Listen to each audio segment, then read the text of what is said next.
주간도 잘 지내셨습니까? 오늘은 저와 함께 다윗의 눈물 4강 다윗의 광야 생활 두 번째 시간 가지려고 합니다.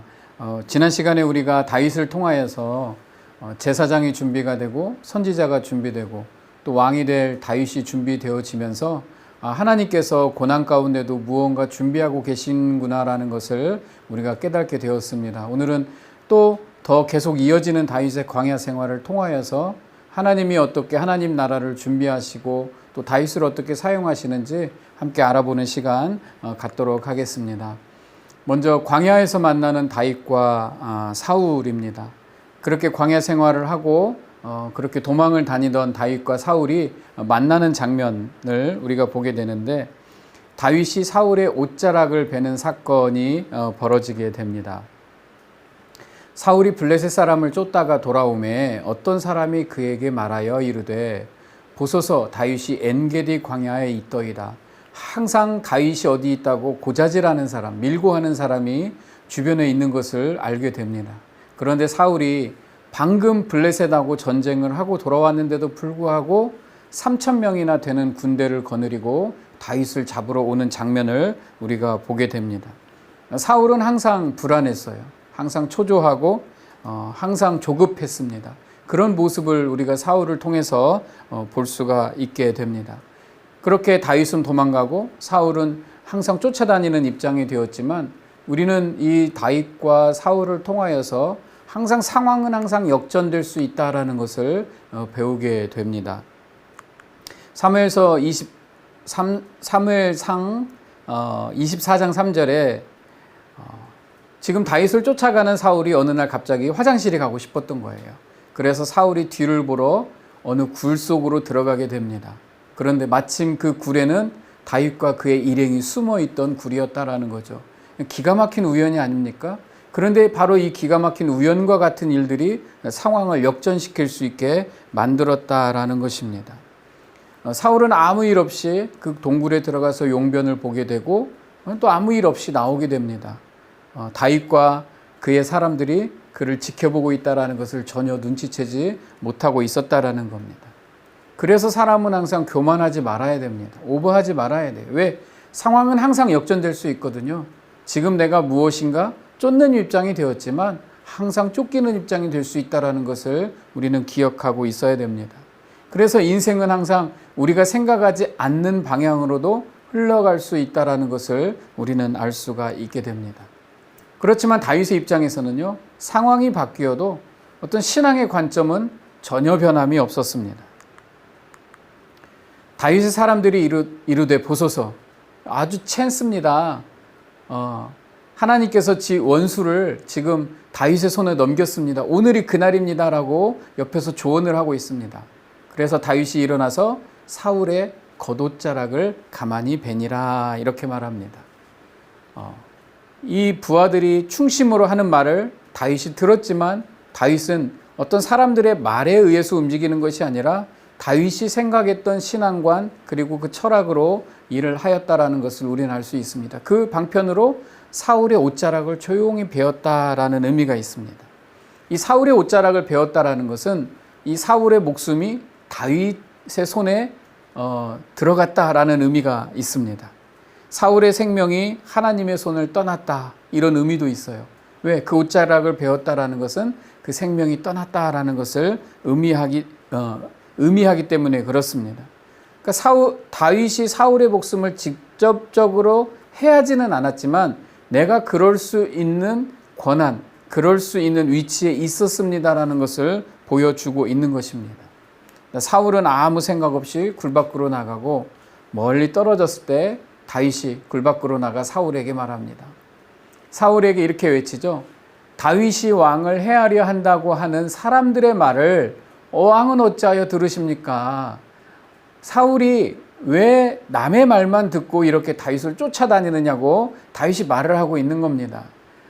그는 여호와의 기름 부음 받음을 받은 자들이기 때문이라 하였나이다. 사람들이 나를 보고 사울을 해하라 이렇게 말하였지만 나는 당신이 하나님의 기름 부음 받은 사람이기 때문에 아무 일도 하지 않았습니다라고 다윗이 말하고 있습니다. 원래 무능한 리더는 늘 남의 말을 듣고 행동을 합니다. 그러나 유능한 리더는 묵상하고 스스로 판단하고 하나님의 뜻을 구하는 것이 유능한 리더죠. 근데 사울은 늘 성경에서 보여주는 게 누군가의 말을 듣고 움직이고 누군가의 말을 듣고 움직이고 하나님의 음성을 듣기보다는 사람의 말에 귀를 기울인 사람이었습니다. 하지만 다윗은 전혀 다른 모습을 보여주죠. 옆에 있는 부하들이 아주 절호의 찬스입니다. 이것이 하나님이 주신 그날입니다 라고 말했지만 여전히 다윗의 마음에는 하나님이 주신 신앙으로 움직였어요. 사울은 하나님의 기름 부으신 사람이기 때문에 내가 절대 손을 대지 않겠다라는 것이 다윗의 신앙관이었습니다. 사울이 그렇게 다윗이 사울왕 앞에 내 주 왕이여 외치며 엎드릴 수 있었던 것은 사울을 존경해서는 아니에요. 꼭 사울을 존경하기 때문이 아니라 바로 그를 택하신 여호와 하나님을 존경하기 때문에 리스펙트하기 때문에 다윗이 여전히 사울왕 앞에 엎드려서 내 주 왕이여라고 외칠 수 있었다라는 거죠. 즉 사람 안에 거하는 하나님의 거룩하심을 볼 줄 아는 것이 바로 다윗이었습니다. 그리고 다윗은 이 광야에서 그렇게 하나님의 거룩하심을 볼 수 있는 그 눈이, 영적인 눈이 점점점 더 뜨여지고 있다라고 우리가 말할 수 있습니다. 아니 지금 동굴에서 나왔더니 그 동굴 안에서 다윗이 나와서 내가 당신을 죽일 수 있었지만 나는 당신이 하나님의 기름 부음 받은 자이기 때문에 그렇게 하지 않았습니다라는 걸 듣고 자기 생명이 경각에 달려 있었다라는 것을 깨닫게 됩니다. 그래서 사울은 이렇게 말을 하죠. 내 아들 다윗아 이것이 네 목소리냐 하고 소리를 높이 울며 다윗에게 이르되 이렇게 예언 같은 말을 하죠. 보라 나는 네가 반드시 왕이 될 것을 알고 이스라엘 나라가 내 손에 견고히 설 것을 아노니. 이분 뜬금없는 말입니까? 이게 바로 사울 왕의 마음에 있었던 그 본 생각이에요. 왜 다윗을 그렇게 쫓아다니냐면 다윗의 왕이 될 것을 알았고 다윗을 통해서 이스라엘이 견고하게 설 것을 사울 왕도 알았다라는 것입니다. 그래서 사울은 자기는 지는 해고 다윗은 떠오르는 태양과 같다라는 것을 이미 알고 있어. 그래서 그렇게 다윗을 쫓아다니고 있었다라는 것을 우리가 알 수 있습니다. 그래서 우리는 무엇을 또 배우면 되냐면 하나님만 바라보고 가면 되는 거예요. 우리가 몰랐던 말이 아니지 않습니까? 많은 사람들이 하나님만 바라보고 가자. 그런데 하나님은 인생의 역사를 통해서 성실하게 일하시는 하나님이신 것을 우리는 알 수가 있습니다. 그래서 오늘 또 우리는 하나님만 바라보고 나아가는 것. 너무나 잘 알고 있는 말이지만 오늘 또 여전히 우리는 주님을 바라보고 주님이 우리에게 말씀하신 그 원리와 원칙을 또 그 철학을 가지고 그렇게 믿음으로 살아내는 것이 우리의 몫입니다. 여기에서도 시편 한 편이 나옵니다. 시편 57편에 다윗이 사울을 피하여 굴에 있던 때에 내 영혼이 억울하도다. 그들이 내 앞에 웅덩이를 팠지만 자기들이 그 중에 빠졌도다. 자기들이 다윗을 잡으려고 웅덩이를 팠는데 결국 자신이 빠졌다라는 거죠. 사울왕이 그렇게 다윗을 쫓아다니지만 결국에 그 굴에 들어와서 다윗을 만나게 되었다라는 말입니다. 그러나 다윗은 내 마음이 확정되고 내 마음이 확정되어 싸우니 내가 노래하고 찬송하리이다. 어떤 환경과 어떤 상황 속에서도 나는 하나님의 말씀을 지켜나가겠다라고 말하는 거 있습니다. 이게 다윗의 확신입니다. 다윗의 확신. 광야 생활은 어렵죠. 힘들죠.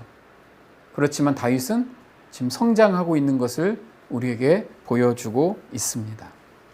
하나님이 그 다윗의 그 시간 안에 간섭하고 세밀하게 역사하시는 것을 다윗이 느꼈기 때문에 이렇게 시편 57편을 노래하고 있게 되는 것입니다. 우린 여기에서 이렇게 광야에서 성장하고 있는 다윗을 알게 됩니다.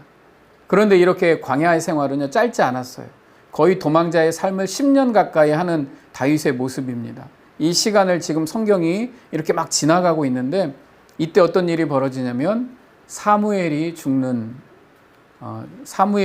날이 찾아오게 되는 것입니다. 이게 BC 1017년경으로 우리가 추정할 수 있습니다.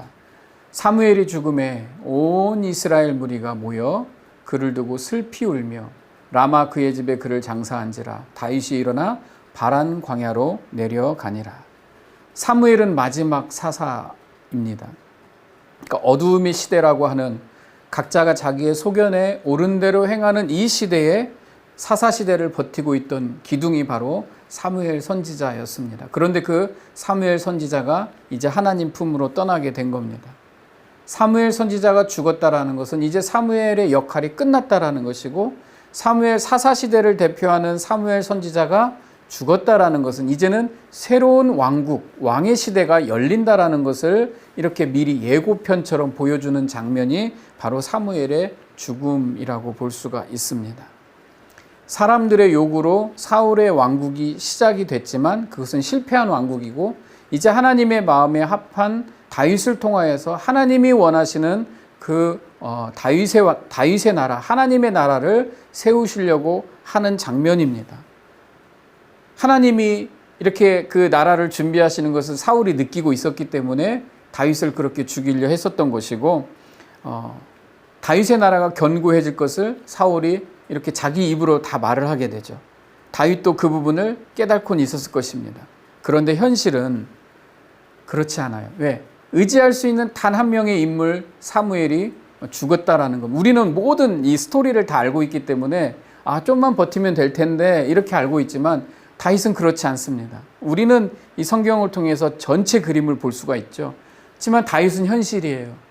사무엘 선지자가 죽었다. 이젠 의지할 사람이 아무도 없게 된 것입니다. 그래서 갑작스럽게 바란 광야로 도망을 가게 되는 거죠. 바란 광야는 지금 유다, 지금 다윗이 있었던 곳보다 더 남쪽으로 내려오게 돼서 사울 왕으로부터 더 멀어지는 광야로 내려가게 되었다라는 것입니다. 그러니까 다윗이 하나님의 약속을 성취하기 위해서 늘 담담하게 믿음으로 지킨 것은 아니었다라는 거죠. 때로는 시편을 통해서 또 정말 하나님의 사람다운 모습을 보여줄 때도 있지만 어쩐 때는 초조하고 불안하고 걱정되고 이런 모습을 똑같이 경험하고 있었다라는 겁니다. 그래서 다윗은 바란 광야라는 곳으로 이제 내려가서 자기의 거처를 옮기게 됩니다. 이곳에서 또 다른 사건을 하나 만나게 되죠. 바로 다윗과 아비가일이 만나는 사건입니다. 부자의 아이콘 나발, 그 바란 광야에 갔더니 그 지역에 아주 부자 사람이 한 명이 있었습니다. 마온에 한 사람이 있는데 그의 생업이 갈멜에 있고 심히 부하여 양이 3,000마리, 염소가 1,000마리, 그리고 양털을 깎고 있었는데 그 사람의 이름은 나발이요. 근데 그 사람이 완고하고 행실이 악하며 그런데 갈렙 족속이었더라. 이렇게 표현이 되죠. 자, 한번 지도를 한번 볼까요? 지도를 보면 이 갈멜, 바란 광야가 나오죠. 바란 광야. 그러니까 유다에서 더 밑으로 쭉 내려와서 바란 광야에서 살았던 겁니다. 그런데 이제 갈멜, 중간에 보면 갈멜과 마온이라는 곳에 살았던 사람이 양을 치면 주로 이 바란 광야로 내려와서 양을 치고 살았던 거죠. 그리고 바로 이 지역에서 다윗이 그 광야에서 돌던 많은 사람들을 적으로부터, 에돔으로부터, 때로는 블레셋으로부터 이렇게 지켜주었다라는 것을 우리가 지도를 통해서 알 수가 있습니다. 그리고 이 사람은 갈렙 족속이다라고 표현을 하는 것은, 갈렙 족속은 우리가 알죠. 갈렙, 이산지를 내게 주소서 했던 그 갈렙의 자손이다, 그 족속이다라는 것은 이 사람이 영적인 사람이어야 한다라는 거죠. 그런데 성경은 이 사람은 완고하고 행실이 악하였다, 영적인 사람이어야 되는데 그렇지 못한 사람이었다라고 우리에게 설명을 해주고 있습니다. 그 양털을 깎는 기간이었다, 양털을 깎고 있었다라는 것은 1년에 한 번씩 히브리 사람들은 양털을 깎는 날이 있는데 그거는 축제의 날이고, 그때 유다의 관습에는 누구나 와서 먹을 수 있도록 잔치를 베풀고 지나가는 나그네를 환대하는 그러한 날입니다. 그래서 다윗은 이 광야 생활하는 다윗의 일행이 그곳에 사람을 보내어서 좀 생필품과 먹을 것을 구하는 장면이 나오게 됩니다. 그런데 나발은 행실이 악한 사람이었다, 갈렙 족속이었지만 그래서 도와주기는커녕 그냥 냉대하고 내쫓은 그런 모습을 나발이 보여주게 됩니다. 자, 다윗의 소년들이 먹을 걸 구하러 갔는데, 생필품을 구하러 갔는데 쫓겨왔어요. 그래서 다윗에게 이 모든 것을 다 설명을 했는데 다윗의 모습도 좀 의아합니다. 나발이 이렇게 말을 했대요. 다윗은 누구고 이세 아들이 누구냐. 요즘 자기 주인에게서 억지로 떠나는 종들이 많더라. 뭐 이상한 사람들이 많더라. 뭐 다윗이 누구야? 뭐 이런 식으로 말을 했다라는 거죠. 이것을 살펴보면 이게 다윗 이야기를 할 때마다 우린 두 가지 갈림길을 계속 얘기했잖아요. 하나는 사울의 길, 하나는 다윗의 길. 딱 보면 이 나발이라고 하는 사람은 어느 길에 선 사람입니까? 그렇죠. 사울의 길. 전혀 다윗의 길에 선 사람으로 보여지지는 않습니다. 또 여기에서 사람이 나뉘어지네요. 그런데 다윗의 모습도 의아합니다. 다윗의 소년들이 돌아서서 자기 길로 행하여 돌아와 이 모든 일을 고함에 다윗이 열이 받았어요. 그래서 야, 다 칼을 차라 하고 자기도 칼을 차고 400명가량을 데리고 나발에게 향하고 있었다라고 말을 하는 것입니다. 우리가 그냥 성경을 읽다 보면 뭐 이야기가 이렇게도 돌아가고 저렇게도 돌아가는 것을 알 수가 있습니다. 그런데 다윗이 사울왕이 눈앞에서 죽일 수 있는 그 상황에서도 참고 절제하고 인내하고 하나님의 뜻을 따랐던 다윗이 지금 먹을 것을 구했는데 주지 않고 냉대했다고 해서 모든 400명에게 칼을 차라. 자기도 칼을 차고 지금 쫓아가고 있다라는 거예요. 그래서 나발을 향해서 지금 이 자기의 어떤 이 화가 나는 것을 어떻게 억제하지 못하고 조절하지 못하고 있는 모습을 다윗에게 보여줍니다. 그러니까 이런 모습을 보면 우리는 헷갈려요. 이게 뭐가 다윗을 다 맞다고 해야 되나? 다윗은 다 옳다고 막 해석을 해줘야 되는데 이게 전혀 이게 옳은 모습은 아닌 것 같아 보입니다. 다윗이 광야에서 도망다닌 삶이 10년이었어요. 그러니까 변하고 성장하고 그러나 또 혈기왕성한 그 다윗의 모습을 성경은 그대로 우리에게 보여주고 있습니다. 그러면 나발이 잘했냐 다윗이 잘했냐, 이건 누가 잘하고 못하고 그런 사건이 아니에요. 둘 다 이해가 안 가는 행동을 하고 있습니다. 근데 왜 이 이야기가 등장을 해야 되냐? 여기에 또 다른 인물이 한 명이 등장하기 때문에 그 등장인물을 위해서 이 이야기가 필요한 겁니다. 두 번째 등장하는 인물이 지혜의 아이콘 아비가일입니다. 아비가일이 갑자기 이 하인 한 명이 왔죠. 마님 큰일 났습니다. 지금 난리가 났습니다. 다윗이라고 하는 사람이 와서 먹을 걸 구했는데 나발이 다 내쫓아 버렸습니다. 그래서 지금 다윗이 군대를 이끌고 지금 이쪽으로 오고 있습니다. 아비가일이 그것을 듣고 깜짝 놀랍니다. 그래서 다윗에게 향하죠. 먹을 것을 막 싸 짊어지고 생필품을 구해서 막 싸 짊어지고 다윗에게 달려가는 겁니다. 그게 바로 아비가일이에요. 그리고 이렇게 말합니다. 내 주는 불량한 사람 나발을 개의치 마옵소서. 그리고 가장 중요한 말 하죠.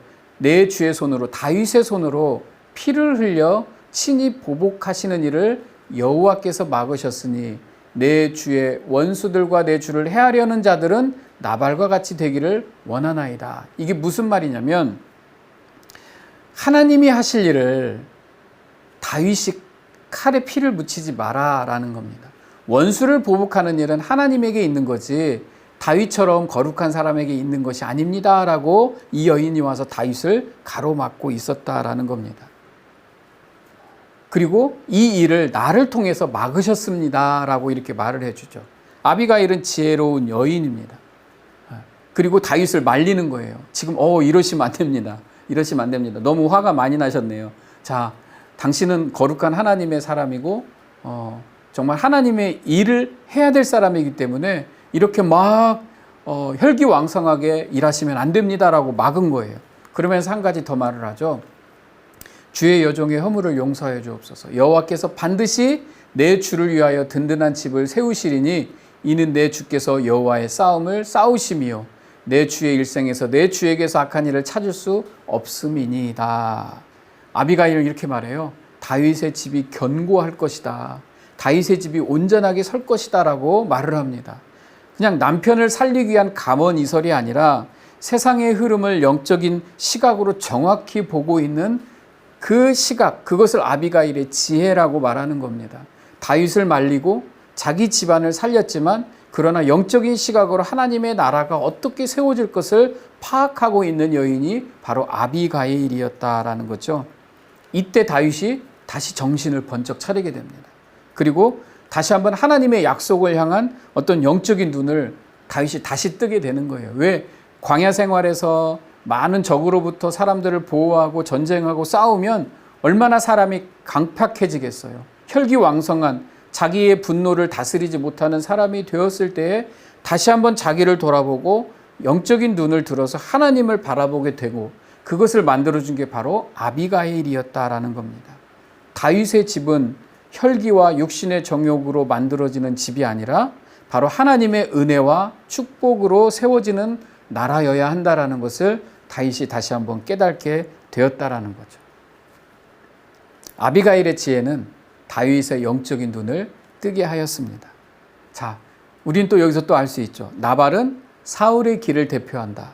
그러면 아비가일은 어느 길을 택한 겁니까?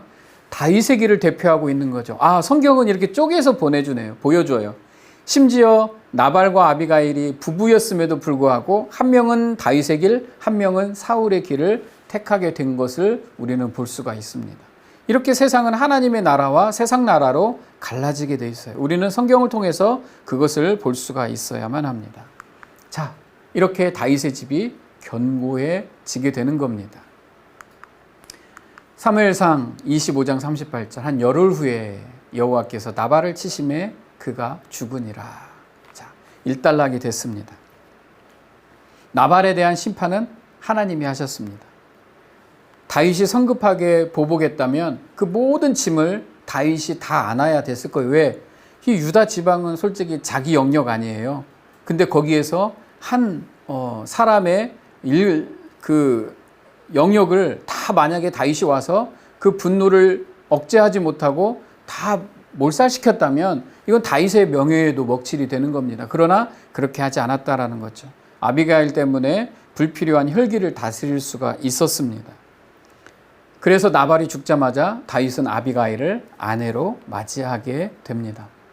그리고 다윗이 충분히 호감을 살 만한 여인이었고요. 다윗의 영적인 눈을 뜨게 한 사람이기 때문에, 그래서 아비가일을 아내로 맞이해서 다윗의 나라가, 다윗의 집이 더 견고하게 설 수가 있게 되었습니다.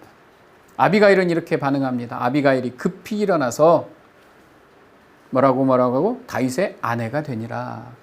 아비가일도 다윗의 아내가 됩니다. 자, 여기에서 또 하나, 왜 다윗의 집이 견고하게 세워지냐면, 아비가일은, 나발은 아까 지도에서 본 대로 남유다 지역의 큰 부자였습니다. 그 지역의 아주 부자의 아이콘이었어요. 근데 나발이 죽으면 이 모든 재산이 누구 거가 됩니까? 아비가일이 되겠죠. 아내니까. 그런데 그 아비가일이 다윗의 아내가 되었다라는 것은 그 남쪽 지역의 모든 재산과 모든 영역, 이 모든 재산, 땅이 다 누구의 것이 되었다라고 볼 수 있나요? 다윗의 것이 되었다라고 볼 수가 있습니다. 다 다윗의 관할에 들어오게 된 거죠. 나발은 이방인 출신으로 유다 지파에 편입되어서 헤브론 근처에 살고 있던 사람이에요. 그러니까 그 땅이 엄청나게 크고 부자였다 이렇게 표현되는데, 헤브론은 당시 이스라엘의 수도라고 말할 수 있는 큰 도시였습니다. 나중에 바로 이 헤브론에서 다윗이 남유다의 왕이 되게 됩니다. 왜냐하면 이 땅의 관할을 이미 다윗이 다 가지고 있었기 때문에, 장악하고 있었기 때문에 그렇다는 거죠. 즉 아비가일과 결혼했다라는 것은 그냥 지혜로운 여인, 이쁜 여인이 하나 있으니까 내가 아내로 삼았다, 이게 아니라 아비가일과 결혼함으로써 남유다 지역이 다 다윗의 관할하에 들어오게 됐고, 바로 이 지역에서 나중에 왕이 될 수 있는 어떤 기반을 닫게 되었다, 이렇게 우리가 볼 수가 있게 되는 겁니다. 그래서 아비가일과의 결혼은 너무나 중요한 요소가 되는 겁니다. 여기에서 또 하나 시편이 나오죠. 시편 14편. 14편에 어리석은 자는 그의 마음에 이르기를 하나님이 없다 하는도다. 그들은 부패하고 행실이 가증하니 선을 행하는 자가 없다다. 너희가 가난한 자의 계획을 부끄럽게 하나 오직 여호와는 그의 피난처가 되시도다. 우리가 다윗의 시를 다 이 모든 사건에 엮은 것이 다 맞다고 볼 수는 없습니다. 그러나 이 다윗이 썼다고 하는 시를 통해서 다윗이 이런 사건 즈음에 이런 시를 썼을 수도 있겠다라고 이 시편을 하나씩 여러분들에게 알려드리는 겁니다. 그래서 우리가 그 노래를, 다윗의 노래를 하나하나 이해하게 되고, 이런 과정에서 하나님께서 이런 시편을 우리에게 주시는구나라고 우리는 공부할 수가 있게 되는 겁니다. 어리석은 자는 하나님이 없다 한다. 그러나 그 가난한 자의 계획을 하나님께서 부끄럽게 하시지만 오직 여호와께서 모든 것을 이루신다라고 다윗이 노래하고 있는 장면입니다. 또 광야에서 세월이 흐릅니다. 이번에 또 사울왕을 만나게 되는데 사울왕을 또 살려준다라는 게 사무엘상 26장입니다. 비슷한 사건이 나오게 되는 거죠. 이번에도 10사람이 기브아에 와서 사울에게 또 말하여 이르되, 또 이르는 사람이 있어요. 다윗이 어디 있습니다. 그리고 사울이 일어나 광야에서 다윗을 찾으려고 또 이스라엘에서 택한 사람 3,000명과 함께 똑같아요. 또 군대를 이끌고 다윗을 쫓아오게 되는 겁니다. 근데 여기에서 궁금한 게 있어요. 아니 왜 사람들은 왜 계속 다윗을 잃을까 도대체. 그리고 또 하나는 사울이 그 옷자락이 베어졌을 때 다윗하고 화해한 것처럼 보였는데 왜 아직도 이렇게 다윗을 쫓아다니고 있을까? 여기에는 어떤 시간의 어떤 그 갭이 있습니다. 성경으로는 뭐 24장에 나오고 26장에 나오니까 바로바로지만 이 광야 생활이 길어졌다라는 것, 그 긴 광야 생활 속에 이런 사건을 다윗이 경험하고 있다라는 것을 우리에게 보여줍니다. 그런데 여기에서 알 수 있는 게 있어요. 뭐냐면 애정된 결론으로 달려가는 역사입니다. 그러니까 계속 사울하고 다윗은 부딪히고 만나고 이런 일들을 통하여서 결국 어떤 결론으로 가야 된다라는 것을 우리에게 알려주고 있습니다. 성경은 그걸 우리에게 계속 설명해 주고 있어요. 그래서 되게 복잡해요. 뭔가 부딪힘이 있고 복잡해. 그리고 이걸 어떻게 해결해야 되지? 근데 그것을 통하여서 하나님이 무언가를 이루어가고 계시다라는 것입니다. 우리의 삶도 마찬가지예요. 그리스도인으로 사는 것, 크리스찬으로 사는 것이 세상의 방법과 그리스도인의 방법이 있습니다. 근데 항상 부딪혀요. 그리고 복잡해요. 그런 일들이 우리 안에 자꾸 이렇게 공존하고 있습니다. 그러니까 우리는 그냥 교회 다니는 성도로서의 삶만 살면 좋겠는데 그렇게 살 수가 없어요. 우리는 세상에서 살아야 되잖아요. 그러니까 세상적인 방법과 그리스도인다운 모습 가운데서 우리는 항상 스트러글을 하고 있는 그 삶을 살게 된다라는 것입니다. 이번에 이 다윗이 또 사울왕을 만나게 되는데 이번에는 좀 지난번하고는 좀 달라요. 지난번에는 우연히 사울을 만났다면 이번에는 다윗이 먼저 움직이게 됩니다. 그리고 사울과 그의 일행들이 피곤함으로 깊은 잠에 빠졌을 때에 좋은 기회가 찾아온 거예요. 그래서 다윗이 그의 수하들과 함께 움직였다라는 거예요. 먼저 움직였어요.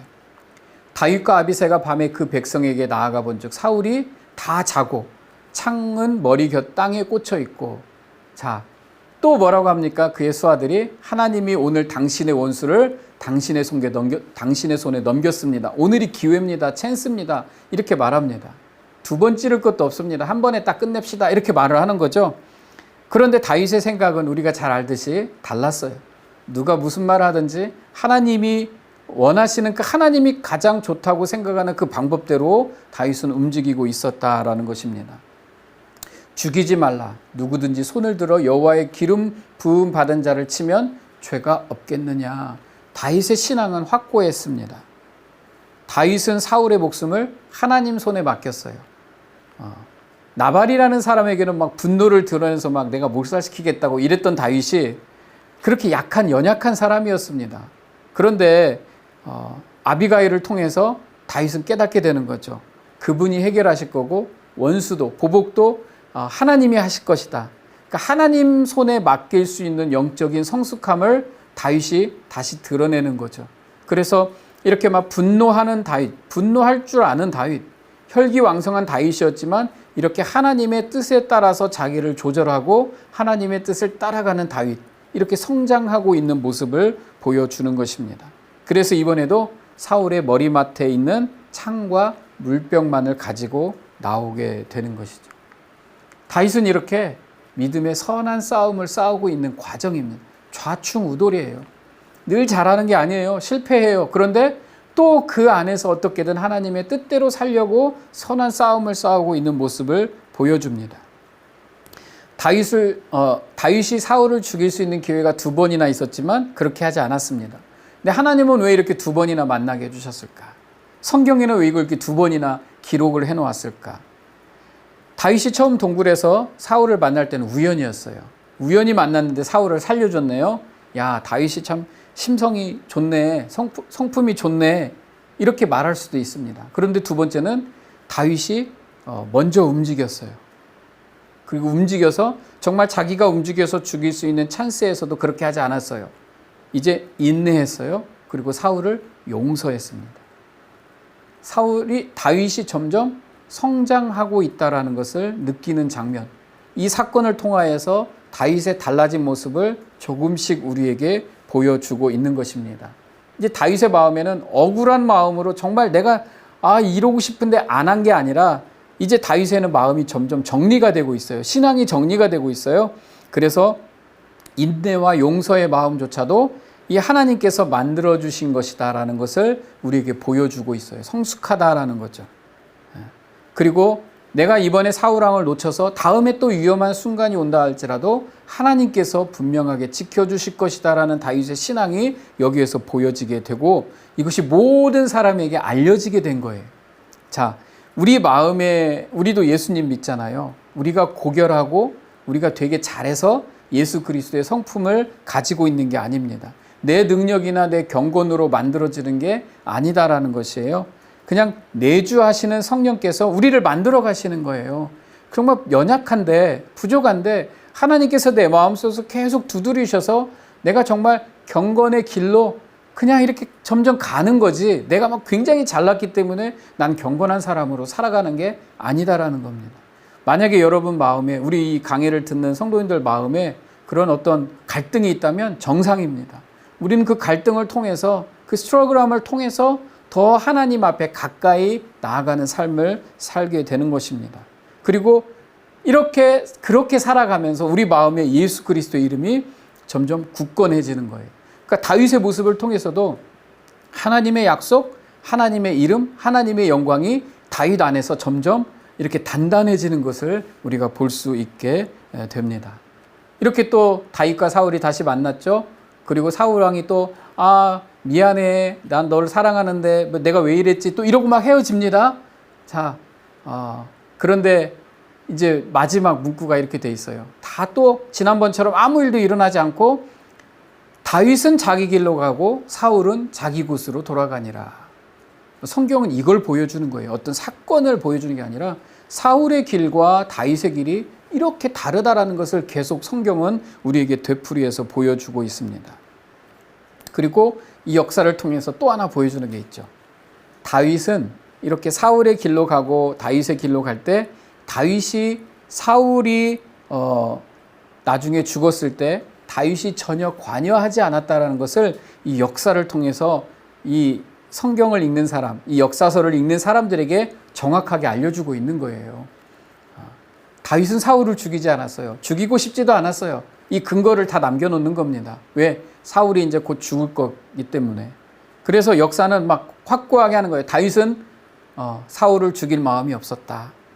그리고 이것을 역사를 통해서 만천하의 모든 사람에게 알려주고 있는 거예요. 다윗은 다윗의 길을 가고 사울은 사울의 길을 가게 되는 것입니다. 자, 이렇게 인생을 살아가는데 이 광야의 삶이 깊어집니다. 생각보다 길어요. 세월에는 장사가 없죠. 우리가 참을 수 있고 인내할 수 있는데 이것이 너무 길어지면 이거는 너무 힘든 거예요. 짧은 것은 어떻게 참아보겠는데 다윗도 이 광야 생활의 끝을 할 수가 없잖아요. 언제까지 지속될지. 그러니까 힘이 든 거예요. 그렇게 힘이 들면 생각도 많아지고 근심이 많아지게 됩니다. 그렇게 되면 어떻게 됩니까? 상황 판단이 어려워지는 거죠.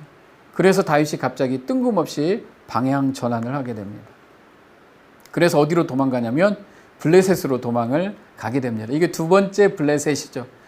첫 번째 블레셋으로 도망갈 때 미친 척하고 이렇게 나왔던 장면을 기억하십니까? 근데 이번에는 또 블레셋으로 도망을 가게 됩니다. 사무엘상 27장 1절에 다윗이 그 마음에 생각하기를 내가 후일에는 사울의 손에 붙잡히리니. 다윗이 생각이 많아졌어요.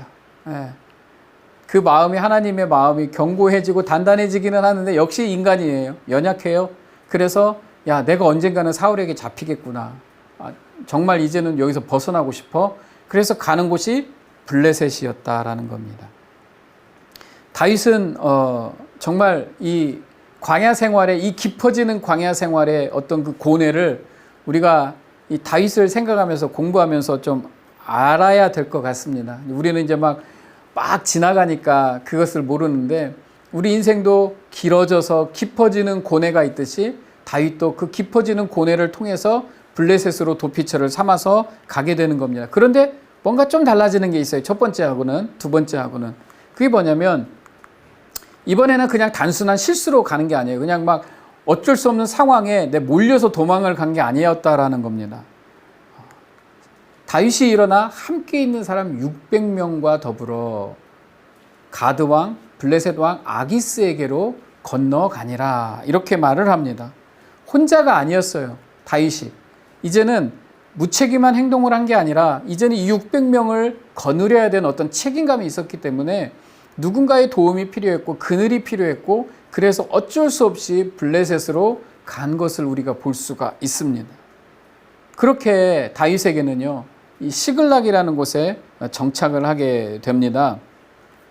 다윗의 처지를 이미 알고 있는, 이제 소문이 나서 블레셋도 다윗이 사울왕하고 등을 지고 있구나라는 것을 알고 있었습니다.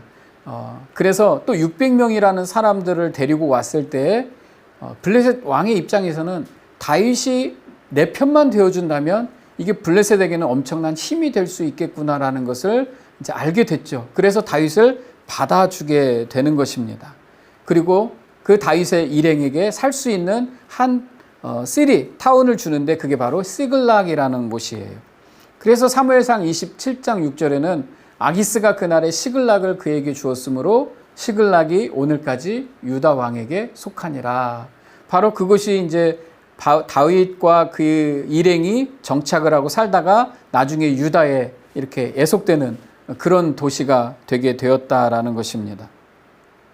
다윗의 광야 생활 끝자락, 우리는 잘 알아, 한 16개월 이 동안 블레셋에서 다윗은 살게 되게 됩니다. 그리고 이 시글락은 다윗에게는 또 다른 공동체, 피난처가 되는 것이에요. 아주 중요한 다윗에게는 요충지가 되게 되는 것입니다. 적의 진영이지만 이들에게는 안전한 곳, 그게 바로 시글락이에요. 어쩌면 지금 우리가 살아가는 이 세상에 살고 있지만 세상에 안전한 어떤 우리만의 곳, 교회와 똑같은 역할을 하는 것이 바로 시글락이라고 말할 수가 있습니다. 그리고 블레셋을 속이고 아말렉과 싸우다. 다윗은 이곳에 정착하면서 가끔 종종 전쟁을 하러 나갑니다. 근데 블레셋의 적국인 이스라엘과 싸우러 나가는 게 아니라 아말렉 족속과 싸우러 나가고, 실상은 이스라엘을 괴롭히는 이 아말렉을 혼내주러 가는 거였죠. 그리고 아말렉을 치고 와서 내가 이스라엘을 치고 왔습니다, 이렇게 아기스 왕에게 말을 합니다. 그런데 아기스 왕은 이스라엘과 싸웠다는 말만 듣고 다윗을 더욱더 신임하게 되는 것입니다. 다윗이 자기 백성 이스라엘에게 심히 미움을 받게 되었으니 이스라엘과 싸웠으니까 미움받게 됐겠구나, 이렇게 생각하고 블레셋 왕 아기스가 다윗을 신임하게 되었다라는 것입니다. 이런 일들을 다윗이 잘했다라고 평가하면 안 돼요. 다윗이 블레셋에 살면서 아말렉과 싸우고 와서는 이스라엘과 싸웠다고 거짓말하고 이런 것을 다윗이 잘했다라고 평가하는 것이 아닙니다. 그냥 어떻게 평가하냐면 다윗은 그냥 그런 삶을 살았다예요. 왜? 그렇게 할 수밖에 없는 입장이었습니다. 형편상 그렇게밖에 할 수가 없었다라는 거죠. 우리도 똑같은 입장에 살 수 있어요. 직장에서, 학교에서, 때로는 가정에서 그렇게 살 수밖에 없는 상황이 있어요. 다윗도 그런 비슷한 상황의 삶을 살고 있었다라는 것을 우리에게 보여주고 있는 것입니다. 블레셋에 왔지만 여전히 마음은 이스라엘에 있어요. 우리는 세상에 살고 있지만 마음은 교회에 와 있어요. 하나님 앞에 있어요. 그렇지만 세상에서 살아야 되는, 그렇게 살 수밖에 없는 그 상황에 놓이게 된다라는 거죠. 그게 다윗의 삶이었다라는 것입니다. 그러니까 여기에서는 다윗이 얼마나 도덕적으로 살았느냐 이것을 논하는 게 아니라, 이렇게 살고 있음에도 불구하고 하나님께서 어떻게 역사하셨는가, 그 다윗을 어떻게 이끌어 가셨는가를 보아야 되는 것입니다. 우리 인생도 마찬가지입니다. 사는 게 쉽나요? 세상과 또 영적인 삶의 가운데서 우리는 항상 고민하고 갈등하지만 여기에서 우리가 하나님 앞에 스트로크를 할 때 하나님 그것을 끌어가신다라는 거죠. 다윗도 역시 여기에서 또 다른 일을 만나게 됩니다. 하나님이 이끌어 가시니까. 그게 뭐냐면 이스라엘과 블레셋이 전쟁을 하기 시작을 한 거예요. 자, 이스라엘과 블레셋 사이에 섰습니다. 사무엘상 28장 1절에 그때 블레셋 사람들이 이스라엘과 싸우려고 군대를 모집한지라. 이 전쟁이 났네요. 자, 이스라엘과 블레셋이 지금 전쟁이 나면 다윗은 어디에 서야 되나요? 지금 블레셋에 서야 되잖아요. 근데 블레셋과 이스라엘과 싸울 때 다윗이 이스라엘 군대와 싸우고 싶었을까요? 정말 곤란한 지경이 됐어요. 안 할 수도 없고 할 수도 없는. 다윗은 벼랑 끝에 선 거죠. 이때 다윗은 아기스 왕에게 나 어떤 상황이 벌어져도 당신에게 충성을 하겠습니다 라고 말은 했지만 다윗은 지금 코가 석자예요. 어떻게 하지? 이런 난관에 빠지게 되었다라는 것입니다. 신학자들은 이걸 가지고 막 해석을 나름대로 하더라고요. 다윗이 진짜 어느 쪽이었냐? 이스라엘을 미워서 정말 내가 블레셋에 충성한다고 말을 했는지, 아니면 심히 고뇌하면서 어쩔 수 없이 아기스 왕에게 충성을 맹세했는지, 그건 중요하지 않습니다. 왜? 다윗이 그냥 아주 곤란한 상황에 빠져 있다라는 거죠. 우리도 신앙생활 하다 보면 이런 아주 곤란한 상황에 빠지게 되는 것입니다. 그런 하나님이 이 와중에 역사하셔요. 왜?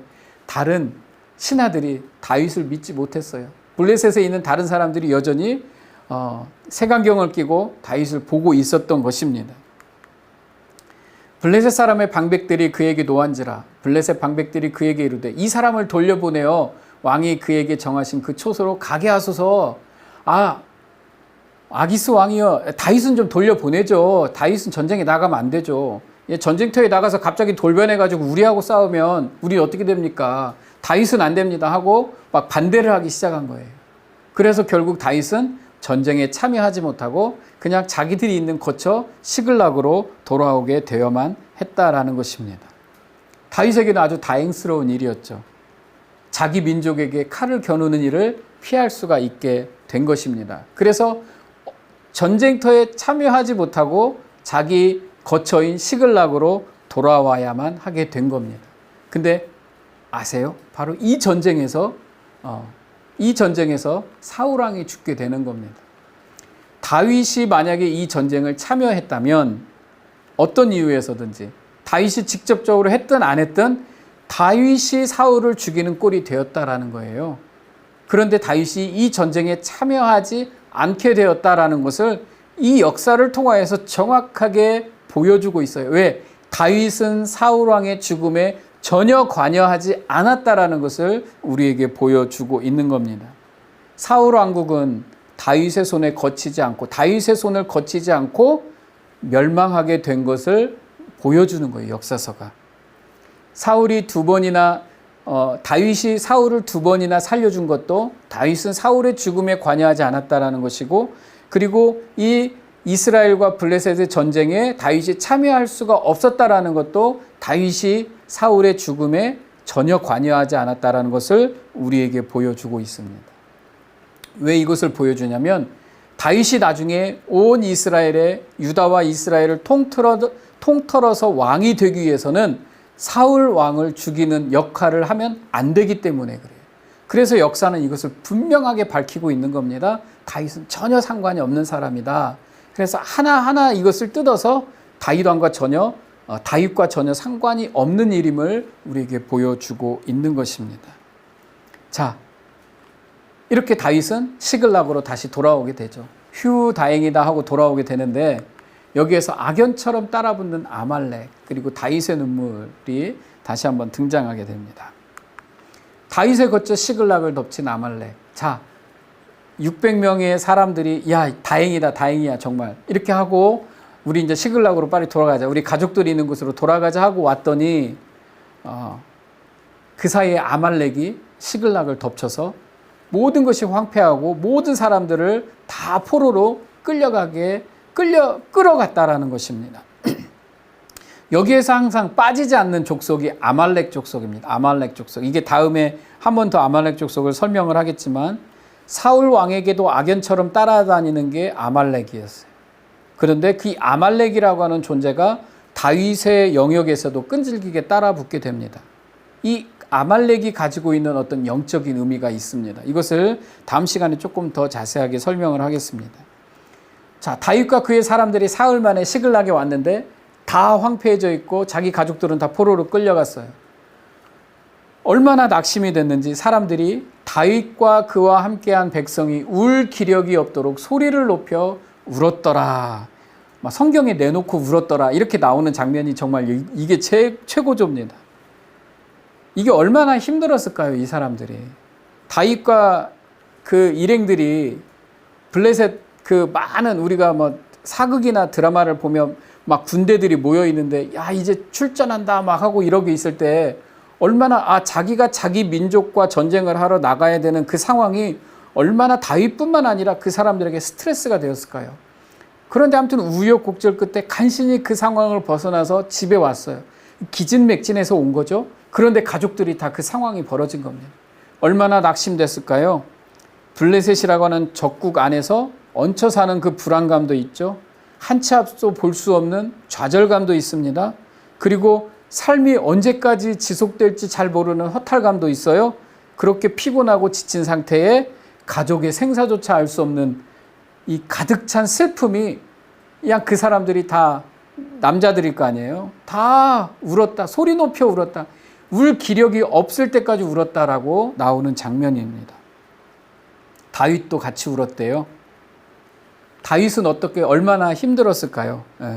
신앙의 사람인데 블레셋으로 도망치고 자존심 꺾이고 타협하고 이제 가족마저 다 뺏긴 상황이었습니다. 어쩌면 타협하고 싶지 않았지만 타협할 수밖에 없는 자신의 무능력과 역부족을 한탄하고 있었을지 모릅니다. 이게 인생이에요. 이게 인생. 백성도 인생, 지도자도 인생. 인생은 약한 존재라는 것을 우리에게 보여줍니다. 이 도대체 어떻게 아무것도 할 수 없는 상황이 되는 거죠. 그런 인생을 살아가고 있는 이들에게 백성들이 원망을 하게 됩니다. 어떻게 원망을 하냐면 마음이 슬퍼서 다윗을 돌로 치자 하니, 얼마나 힘들었으면 다윗을 돌로 치자라고까지 그 백성들이 말을 하고 있습니까? 지금까지 목숨 걸고 쫓아다녔던 리더인데 이제 다윗은 어떻게 해야 될까요? 이만큼 더 큰 낙심이 어디 있어요? 이제 자기 백성까지 자기를 돌로 치려 한다고 할 때 이때 다윗이 어떻게 합니까? 다윗이 여호와로 힘을 입다 이렇게 나옵니다. 이게 반전이에요. 반전. 근데 이 반전이 우리가 생각하는 어떤 기가 막힌 기적과 같은 반전이 아니에요. 우리가 처음 시간에 다윗의 삶에는 별로 기적이 없다 이렇게 말했는데 이 기적과 같은 이 반전이 어떻게 오냐면 말씀에 있습니다. 다윗이 크게 다급하였으나 그의 하나님 여호와를 힘입고 용기를 얻었더라. 영어 성경어니까 조금 더 쉽더라고요. He found strength in Lord his God이라고 나와요. 그 힘을 어디서 얻었냐면 하나님 안에서 얻었다.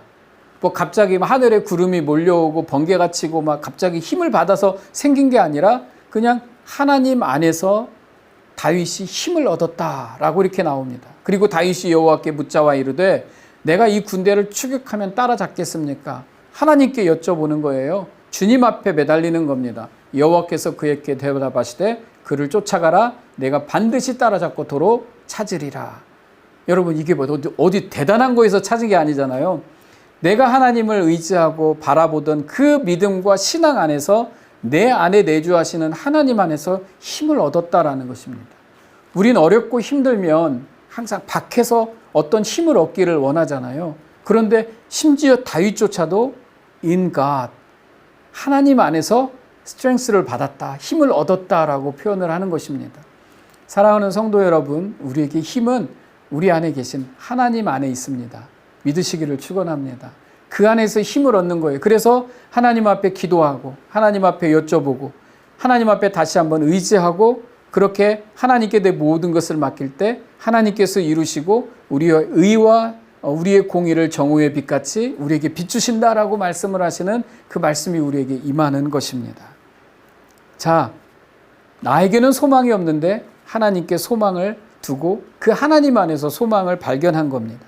이벤트도 어떤 사건도 아니고 그냥 하나님 안에서 힘을 낸 것이 바로 다윗에게 반전이었어요. 다윗이 힘을 내고 백성들이 다시 힘을 냈습니다. 그래서 다시 주저앉아서 통곡하다가 일어났어요. 그리고 힘을 내서 다시 아말렉을 쫓기 시작하게 되는 겁니다. 이제 여기에서 하나님의 역사가 일어나게 되는 거죠.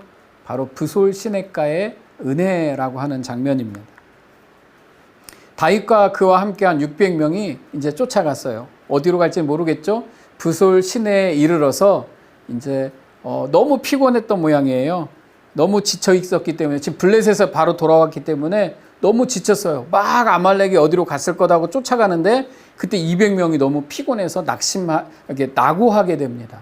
그래서 200명은 그곳에 남겨두게 되고 400명으로 아말렉을 쫓기 시작하는 거예요.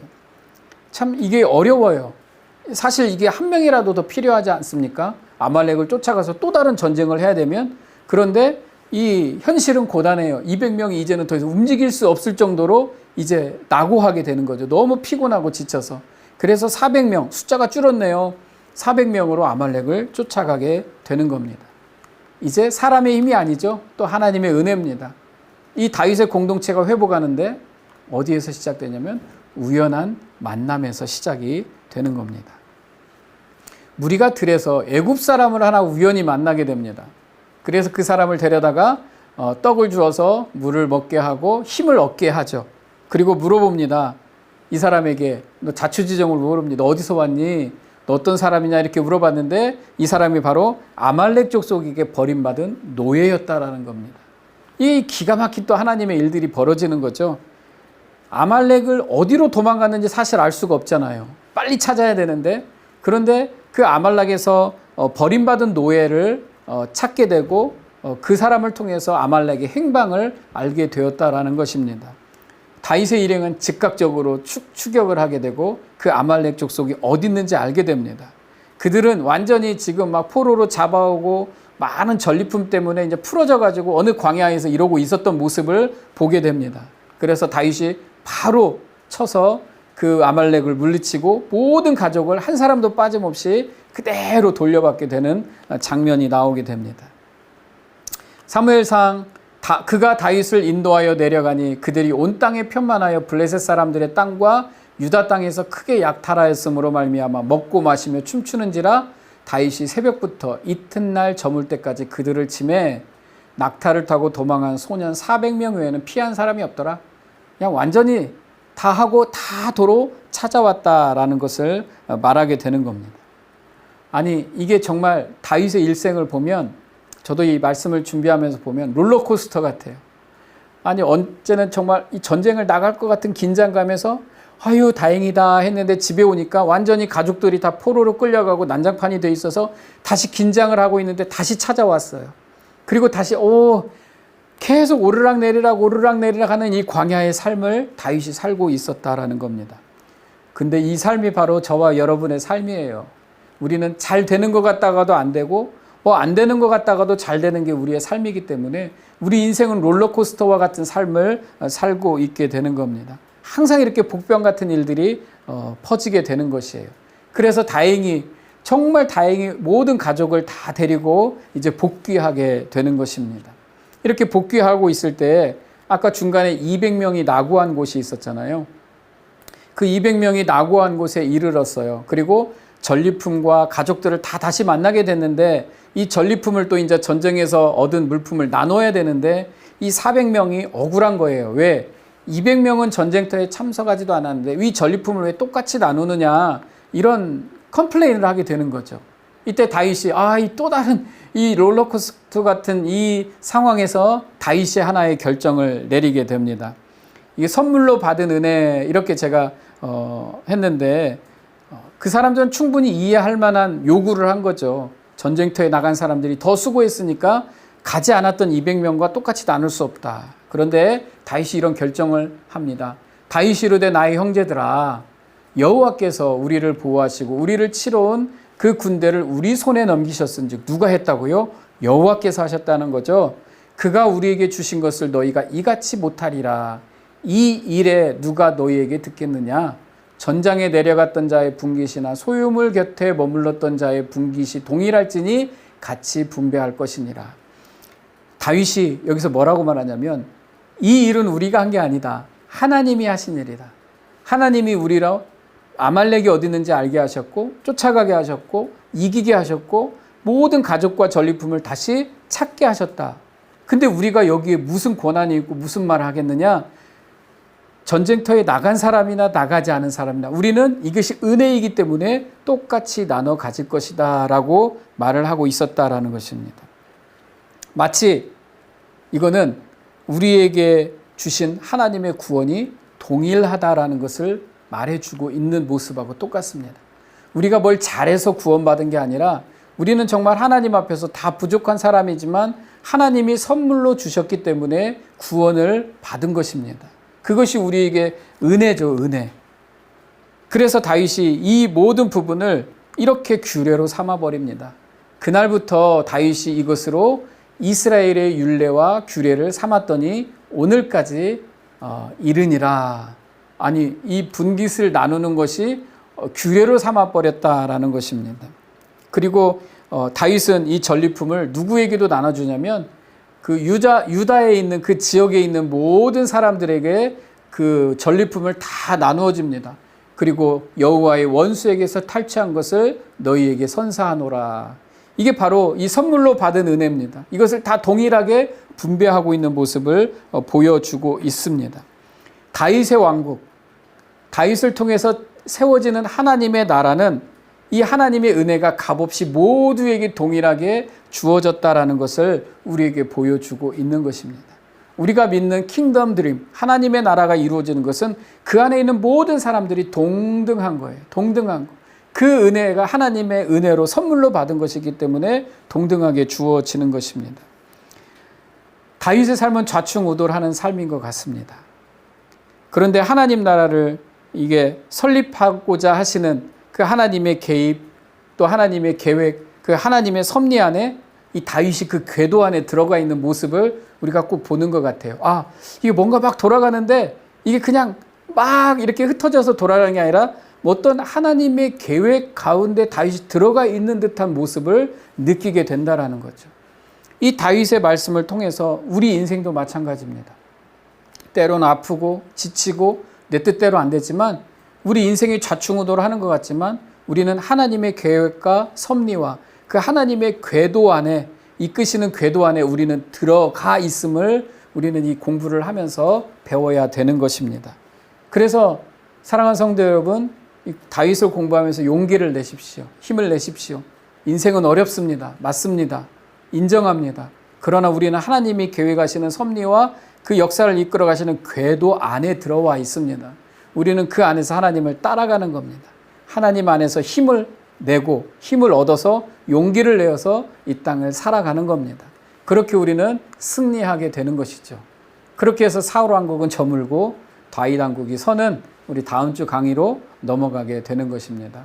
오늘도 수고 많으셨고요. 이렇게 다윗 안에서 힘을 내어서 우리의 삶도 승리하는 모든 성도님들 되시기를 주님의 이름으로 축복합니다. 수고하셨습니다. 다음 주에 뵙겠습니다.